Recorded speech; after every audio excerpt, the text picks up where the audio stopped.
So hello everyone, आज हम लेने वाले एफआई का बिजनेस इकोनॉमिक्स का लेक्चर नंबर 6, जिसका आज का जो हमारा टॉपिक है वो है हमारा जो सेकेंड मॉड्यूल है मार्केट डिमांड एंड सप्लाई। उसका नेक्स्ट टॉपिक लेने वाले हैं जो है चेंजेस इन सप्लाई। अब देखो इसका मतलब क्या होता है कि देखो काफ़ी सारे फैक्टर्स होते हैं जिनके वजह से हमारा जो सप्लाई होता है वो ऊपर नीचे हो जाता है, जैसे कि प्राइस होता है और भी काफ़ी सारे फैक्टर्स होते हैं जिनके वजह से सप्लाई के अंदर काफ़ी सारे चेंजेस आते हैं। तो उसी के बारे में आज का टॉपिक है कि देखो सप्लाई को किस किस तरीका से चेंजेस किया जा सकता है और कौन से तरीके के चेंजेस दिखते हैं हमें सप्लाई के अंदर। अब देखो सबसे पहला जो तरीके का चेंज आता है सप्लाई के अंदर वो होता है movement along the supply curve. अब देखो इसका मतलब क्या होता है, तो देखो हमारा जो लॉ ऑफ सप्लाई है वो क्या कहता है कि अगर हम अपने प्राइस को बढ़ा देते हैं, यानी अपने प्रोडक्ट की प्राइस को बढ़ा देते हैं, तो उसके वजह से हमारा जो सप्लाई होता है वो भी बढ़ जाता है। कि जो लोग होते हैं, जो सप्लायर होते हैं, उनको ज़्यादा मज़ा आता है जब प्रोडक्ट की प्राइस बढ़ जाती है और उस टाइम पर जब वो सप्लाई करते हैं तो उनको ज़्यादा अच्छा लगता है। ठीक है, जैसे कि आपको एग्जाम्पल लेके समझाता हूँ। मान लो एक आदमी है जिसने एक आम का पेड़ उगाया था। ठीक है, अब उसने एक आम का पेड़ उगाया था जिसमें से काफ़ी सारे आम उगे। फिर उसने क्या किया, वो जो आम थे उसने डब्बों में भर भर के अपने गोडाउन में जाकर उसे रख दिया, मतलब स्टॉक एक रख दिया आम का काफ़ी सारा, ताकि फ्यूचर में बेच सके। ठीक है, अब उसके पास काफ़ी सारे स्टॉक है आम के, मतलब काफ़ी सारे उसने डब्बे रखे आम के बेचने के लिए। अब कल अगले दिन क्या हुआ कि जो आम जो था वो 10 रुपये किलो बिक रहा था, मतलब मार्केट के अंदर 10 रुपये कीमत थी आम की, मतलब हर आदमी 10 रुपये में बेच रहा था आम। तो उसने सोचा एक काम करता हूँ, 2 डब्बा आम जो है मैं जाकर बेच देता हूँ। ठीक है, अब अगले दिन पता चलता है कि आम जो है वो 20 रुपये किलो हो गया है। ठीक है, अब उसने सोचा अरे बाप रे 20 रुपये किलो हो गया, तो उसने सोचा चलो और ज़्यादा मैं सप्लाई कर देता हूँ। मतलब क्या कि देखो अगले दिन उसने क्या किया, जाकर 2 डब्बे ना बेचकर उसने अगले दिन 4 डब्बे जाकर बेच दिए आम के। अगले दिन पता चलता है और 10 रुपया बढ़ गया, कीमत 30 रुपया किलो आम हो गया है। तो उसने सोचा एक काम करता हूँ और मैं एक काम करता हूँ, अब मैं 4 डब्बे ना बेचकर अब मैं 6 डब्बे जाकर बेच देता हूँ आम के। तो ऐसे देखोगे तो जैसे जैसे हम अपने प्राइस को बढ़ाते जा रहे हैं, तो ये जो सप्लायर है वो अपनी सप्लाई को भी बढ़ाते जा रहा है कि उसको ज़्यादा ज़्यादा मतलब फ़ायदा हो सके, कि जितनी प्राइस बढ़ते जाएगी उतना ज़्यादा उसका फ़ायदा होते जाएगा, उतना ज़्यादा वो पैसे कमाते जाएगा। तो ऐसे टाइम पर जब प्राइस बढ़ती है तो सप्लायर जो होते हैं वो भी सप्लाई को बढ़ा देते हैं। ठीक है, तो जब प्राइस के साथ में सप्लाई बढ़ती जाती है, प्राइस की वजह से सप्लाई बढ़ती जाती है या फिर कम होती जाती है, तो उसको हम बोलते हैं movement along the supply curve. यानी कि सप्लाई का जो हमारा लॉ ऑफ सप्लाई है उसके हिसाब से अगर हमारा जो सप्लाई है वो कंट्रोल हो रहा है कि प्राइस ऊपर जा रही है तो सप्लाई भी ऊपर जा रहा है, और प्राइस नीचे जा रही है तो सप्लाई भी नीचे जा रही है। तो अगर उस हिसाब से चल रहा रहता है तो उसे हम बोलते हैं movement along the supply curve. ठीक है, एंड देखो सेकंड जो टाइप का चेंज दिखता है हमको वो होता है शिफ्ट इन सप्लाई कर्व। अब देखो इसका मतलब क्या होता है कि देखो हमारा जो सप्लाई का जो कर्व बनता है उसके अंदर जो प्राइस होता है वो कांस्टेंट का कांस्टेंट ही रह जाता है। यानी कि मान लो अगर मार्केट में मान लो आलू जो है वो 20 रुपये किलो मिल रहा है। ठीक है, 20 रुपये किलो आलू मिल रहा है। अब मान लो कि ये जो प्राइस है ये उतने का उतना ही रह जाता है, लेकिन बाकी के जो फैक्टर्स है उनके वजह से अगर ये जो मतलब बेसिकली क्योंकि देखो रियलिटी में देखोगे तो सिर्फ प्राइस ही इकलौता फैक्टर नहीं है जिसके वजह से हमारा जो सप्लाई है वो कम ज़्यादा होता है। ठीक है, बहुत सारे फैक्टर्स होते हैं जैसे कॉस्ट ऑफ प्रोडक्शन, गवर्नमेंट की पॉलिसी। मान लो गवर्नमेंट अचानक से किसी चीज़ के ऊपर बहुत सारा टैक्स लेने लग जाए, तो ऐसे टाइम पर आप सोचोगे उतना सारा टैक्स ले रहा है, इससे अच्छा वो खरीदो ही ना, या फिर बहुत कम खरीदो, कम टैक्स भरना पड़ेगा।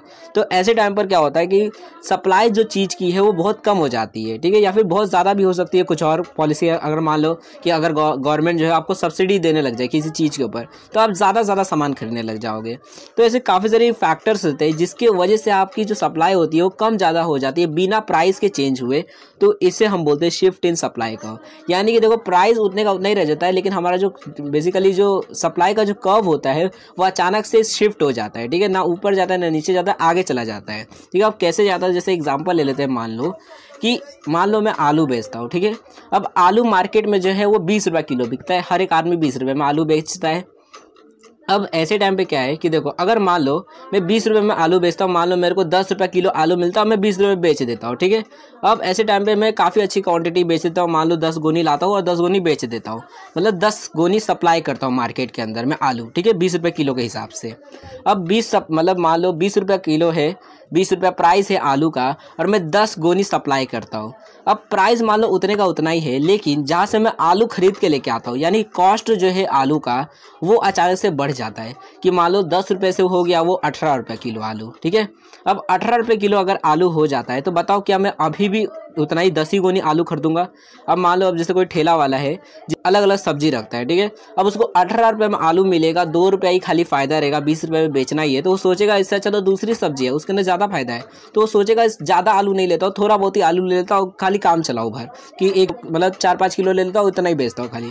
तो ऐसे टाइम पर जो सप्लाई होती है हमारी आलू की वो कम हो जाती है, क्योंकि कॉस्ट उसका बढ़ गया है, ठीक है, मतलब खर्चा हमें ज़्यादा लग रहा है, हमारा प्रॉफिट उतना नहीं हो रहा है, जिसके वजह से जो सप्लाई है आलू का वो हम कम कर देते हैं बिना प्राइस के चेंज हुए।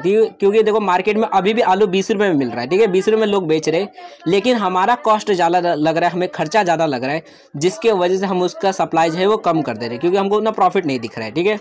लेकिन अगर मान लो वही आलू जो है अचानक से 1 रुपया किलो हो जाता है, ठीक है, कि मान लो जहाँ से आप खरीदते हो आप पर 1 रुपये में किलो दे रहे हैं, 1 रुपया किलो आलू दे रहा है, अब उस टाइम पर आप क्या करोगे? अब उस टाइम पे तो सोचोगे एक काम करता हूँ पूरा ठेला भर के ही आलू ले लेता हूँ, एक ही बार में 50 गोनी खरीद लेता हूँ।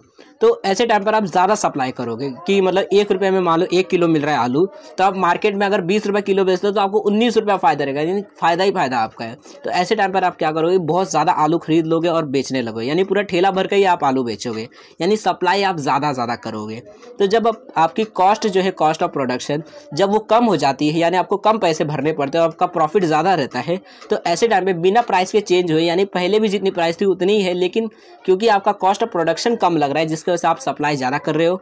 और अगर मान लो वही चीज़ उल्टी हो जाती है कि आपका कॉस्ट ज़्यादा लग रहा है, 18-19 रुपये किलो आलू हो गया और आपका जो खर्चा है बेसिकली जो मार्केट प्राइस है वो 20 ही रुपये है, तो ऐसे टाइम पे उतना प्रॉफिट नहीं रहेगा, जिसकी वजह से आप जो है आप आलू जो है आप वो उसका जो बेसिकली सप्लाई है वो कम कर दोगे। पहले 10 गोनी लाते थे तो आप 5 ही गोनी लेके आओगे, 5 भी नहीं लाओगे, 2 ही 3 गोनी लेके आओगे, तो हो सकता है 1 ही गोनी लाओ या तो ना भी लाओ, ठीक है, ऐसा भी हो सकता है। तो ऐसे टाइम पर आपका जो सप्लाई होता है वो कम हो जाता है। तो बिना प्राइस के चेंज हुए, यानी प्राइस जो होता है वो उतने का उतना ही रह जाता है, लेकिन बाकी फैक्टर्स की वजह से जब हमारा ये जो सप्लाई का कर्व होता है वो आगे पीछे चला जाता है, तो इसे हम बोलते हैं शिफ्ट इन सप्लाई कर्व, यानी कि हमारा जो सप्लाई का कर्व होता है वो शिफ्ट हो जाता है आगे पीछे, बिना मतलब सप्लाई के मतलब बेसिकली बिना प्राइस के ऊपर नीचे जाए, ठीक है। सो मे भी आपको सारी चीज़ें समझ आ गई होगी। फिर भी अगर आपको किसी भी तरह डाउट रहता है या फिर कोई चीज़ नहीं समझिए तो आप लोग कमेंट सेक्शन के अंदर जो भी आपका डाउट रहेगा वो पूछ सकते हो। एंड देखो इसका जो नेक्स्ट लेक्चर है वो जल्दी चैनल पे आने वाला है, तो चैनल को सब्सक्राइब कर दो और वीडियो को शेयर कर दो अपने दोस्तों के साथ में भी, ताकि जैसे ही नेक्स्ट लेक्चर जो अपलोड हो जाएगा उसकी भी आपको नोटिफिकेशन मिल जाएगा और उन वीडियोज़ को भी आप देख सकोगे।